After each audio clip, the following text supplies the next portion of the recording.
October 20th, 2008, which apparently is my birthday, that was the start of a new life altogether. That was when I got the results and I was officially declared epileptic. Just to let us know, before 2008, October 20th, I was very much okay. This is one woman who was very jumpy. I was very jumpy. I loved sporting activities so much. I loved hiking, swimming. Like let me use this term, I was a lover. I was a lover. My life was very, very, I was this jumpy girl, yeah? So life was very normal. There's nothing that would actually make someone even fear, rather have a second thought when they wanted to allocate me any duties. So in 2008, I remember it was around September. I started becoming sick. I would have some things like nausea. At the same time, I would feel like I'm so tired. So in my mind, I knew it was malaria. So this happened in September on 3 different occasions. So on the third one, I decided to tell my mom, and I was like, I'm feeling funny. And then, I would sit down when I'm doing something. My mind would just come at a standstill. I could not even reason. Like, there's nothing I could do. I was absent-minded. By being absent-minded, anything that I was holding, the next minute, I would feel like I'd realize I don't have it. So in a way, I'm absent-minded. Then even if I was holding a biro pen, I find it down. So when I come back to my senses is when I realize, I was holding something. So what's up? I'm not having it again. So I realized, kumbe, sort of in a way, I think I had collapsed in my mind, and then I have now resurrected. Rather, I've now woken up. So it's when I pick up from where I was. So this one was actually something that I would worry about. So this particular time, I decided to share it with my mom. To her also, she didn't really fathom what was going on because she had not seen it. She could not say that this is exactly, or rather she could not even conclude this is this kind of sickness. So there was a time I'm just at home, seated in the dining set, rather than the dining table. Then I'm just doing my personal studies. And it happened that my mom was just passing. She was talking to me and she realized I'm absent-minded. Yes, I'm looking at her, but I'm not responding to what she's saying. I'm absent-minded, I'm stiff in a way. Then the next minute, I just threw my biro and I was down. So in short, I actually collapsed at that point in time. So at this time is when she now took it serious. Now she related with what I kept on telling her previously that had actually happened. So after that, she had to call my dad, who had stepped out, to come take me to the hospital. So when my dad came, all this while, remember I'm still unconscious. They take me to the hospital, and I remember at that point is when I woke up. I'm asking my mom, like, where am I? She said, you're in the hospital. You collapsed again. So it's when I started adding 1 + 1. Kumbe this thing was serious. I thought it was a joke. So doctors came in the evening. They tried to do some tests here and there. That is when one of my doctors concluded, or rather assumed, let me use the term assumed that it's either brain tumor or epilepsy, because it was something affecting the brain. There was less blood that was coming or was getting to my brain. So, and anything that is brain related, he said it was either brain tumor or epilepsy. So I had to go through an MRI test, CT scan. It was CT scan, MRI test, which was going to give us the real thing, the real picture of what actually happened. The results came, and that was when the doctor comes and says, thank goodness it's not brain tumor. So, at this point, this is a relief. It's not brain tumor. Yes, but what message comes in? This one is epilepsy that is still growing up. Because at some point, also, he had thought it was a clot. And then the worst part was, personally, I feared a lot of stuff. One being, People have perceptions about epilepsy outside here. There are perceptions that come with it. So I'm like, do I have to share these things with my relatives and friends? How are they going to take it? How are they going to perceive me? After being told this, there's some things that I had to put an end to. One, I'm one person who was into swimming. Every weekend we would go with my brothers. It was to come to a standstill. I could not go for hiking. Heights were never part of me again. There are a lot of things. Staying close to some form of cooking stuff. Let's say a jiko, 3 stones. You could not do that again, because the moment that heat gets to you, you feel nauseated. The next thing, you're down. When you're down, probability is you might fall on this fire here. So I lived for quite some time without even sharing with family, friends, which I'm telling you to date, I still have some family members who don't know anything. They're not even aware of anything. Some of my friends got to know it through another platform that was not from me directly, because I still was not sure if I should share or not, if it was the right time or not. So I said, no, I'm not even going to do anything. Let me just let it be. If you find out, then I will explain from that point. But if you don't, we will live like that. So after getting the whole idea of this sickness, I now had to live on medication all the time, from medical checkups to taking drugs on a daily basis. And the medication that I used to take, you were supposed to take those drugs every day at night, simply because when you take them during the day, they're drowsy in a way. So the doctor recommends that you take them and you go to sleep. I would take them at that point. And you see, the drugs are so expensive. I'm saying that they're so expensive, and at the same time, they can never be sold without a prescription.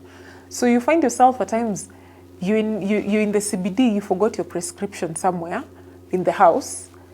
You get to a chemist, you request for the drugs, and they tell you, no, we cannot sell them without a prescription. And you see, you have this fear that if I don't take it at night, in the morning, I will not be able to wake up, because if I wake up, I'm not so certain of how I'm going to walk. If I might be walking, then something comes up, I can even collapse in the middle of the road. So reason for the prescription is, this is a medication that is also abused. It can be abused as a drug outside here. In 2015-16, thereabout, I was so exhausted with taking drugs, by the way, nearly choker. I just said, no way, I'm just not taking this thing. So I decided to be my own doctor at that time. There were 2 types of drugs. So I told myself, let me leave one type for like 1 week. I take one so that I see what happens. So when I left the first one, at some point I felt the dizziness coming. The goodness with this disease was I could feel it when it comes before I fall down. So I would feel it. So if I'm walking, then I find myself sitting down somewhere. I rest until I feel like I'm now okay. Then I start walking. But I would walk very fast, get to the house and rest. Because at some point it's embarrassing collapsing in front of people. So I left one drug. So I felt like, this one, it's not, it's like I'm still feeling it. So again, the other week I say, the one that I was taking this week, let me leave it. Let me take another one now. The one that I had left previously. You remember there were 2 types. So when I took the other one that I had left previously, I realized that I was not feeling anything. So I told myself, so it means this is the strong one. The other one was just maybe to suppress some pains up, which I didn't understand there were which ones, but I just left. So I decided to focus on this one. I went with this for like 6 months. So it reached a point I told myself, I want to leave this one as well. So I would take it probably once in a week. But to my surprise, with time, 2016, 17, 18, I survived without medication. And when I went for a checkup, they told me they're not seeing anything. So I was like, okay. So maybe it was not there, or maybe God just made it disappear. That is what I concluded. So I stopped. I had stopped literally without even being told by any doctor. I became my own physician. 2018, we left. We were just freelancers. We would do everything in life. You know, I went back to my old life anyway.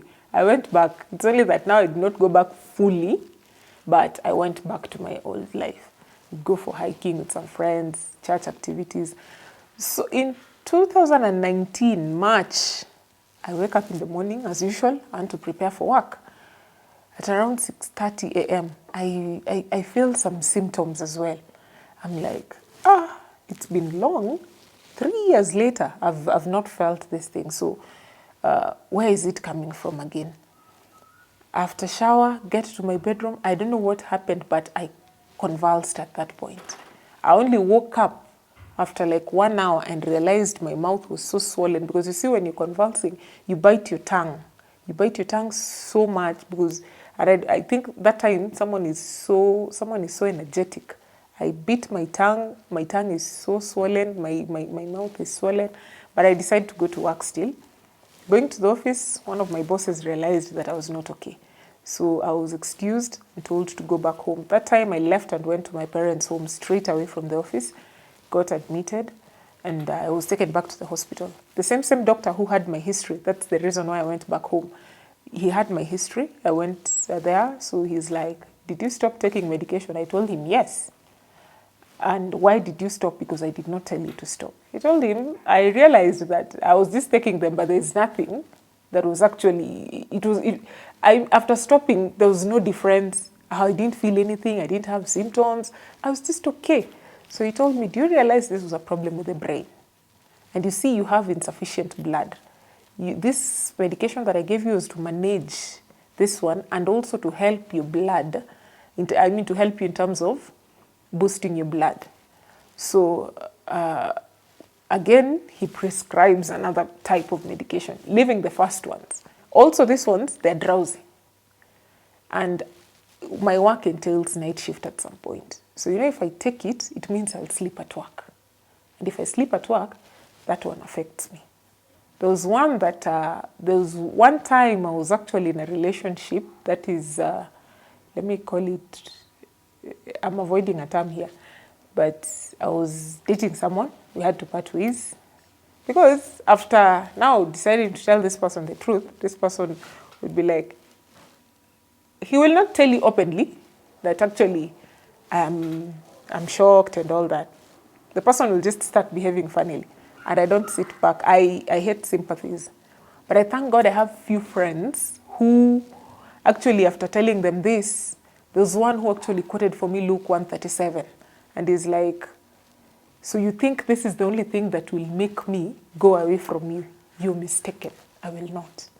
So you realize that there are people, anytime I'm somewhere, they're like, Aileen, please put on your shoes. Aileen, please avoid going at this point. Aileen, please do this. I tell them, no, I'm just a human being like the rest of the people. The only difference is I take medication, you guys don't. And I know my boundaries, I know my limits, where I can step on and where I cannot step on. But above all, I really appreciate the friends that God has given me. They have been friends who have been very supportive. Even at work, I have people who, when I tell them I'm unwell, I'm going for a checkup in the hospital, they will gladly stand in for me. With this, I thank God for that, because it has widened my eyes. It has made me look at life differently in terms of relating with other people. I realize that not everybody who walks outside here is very okay. So you only need to show everyone love. Until someone tells you their story, please be kind. There's also another time that I think it's still in the same 2019. I was at work, night shift. I feel funny.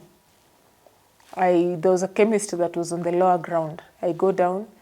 On coming back, I think being in the lift, I became nauseated and I collapsed on the lift. Only the night duty soldier came and found me there. And because our building, they know there are some offices that work during the night hours. So they come straight to my office, find my colleague, and tell my colleague, there's this lady that I suspect comes from your office. She's just collapsed at the lift. So you can imagine when you wake up, your colleague did not even know about your condition. They only know you're sickling, but they come and the next thing, when you now okay and you resume your seat because it was in the middle of the night, I only get to see a message that was sent to my bosses that Eileen collapsed in the office. You're like, oh God, did it just have to happen at this time? At least it would have just waited. I get to the house. Those ones who are born with it, theirs is intense, very intense. Some of us who are never born with any condition, as you just contracted these things along the way, ours is close to normal. You just collapse, you bite your tongue, and that is it. So, you can never really tell someone what happens, but others say it's a horrifying experience, those ones who've witnessed it. And they're like, hey, please, don't go there. Us, once we saw it, we wouldn't want you to go there. Please take your medication. The world views some of these sicknesses funnily. They attach them to some traditions, which should not be the case here. Because you see, the moment you attach something to a tradition without knowing the background of it, it's quite traumatizing and stigmatizing at the same time. Because the moment you come to me and associate it with witchcraft and all that, yet to me it was just something normal because they feel I still have less blood that amounted to that. You see, such like a statement when it comes from especially people that you love or other people that are surrounding you, it really brings your mind to something else. As I walk through this journey, I realized that the greatest lesson I would ever want to learn is that God is never wrong. First, I lived in denial, but later on I came to realize this is a condition that I'll not do anything about it, but I'm so sure that with time it will just go. So I decided to give God time. At his own time, I will actually rejoice and say that I serve a risen Savior. God is listening to you. God is listening to me. God is with us. God is for us all. So ideally, all we need to do right now is look at life from the positive side of it. When you look at it from the positive side, then you'll realize that nothing actually will even stress you. Look at life from the positive side. Walk and move with people who want to move with you. One thing, never look down upon yourself. Don't. Second thing, just understand that these are things that come and go. Whoever is meant to stay in your life will stay. Whoever is meant to go will go. But above all, in every experience that you're going through, let God be the center.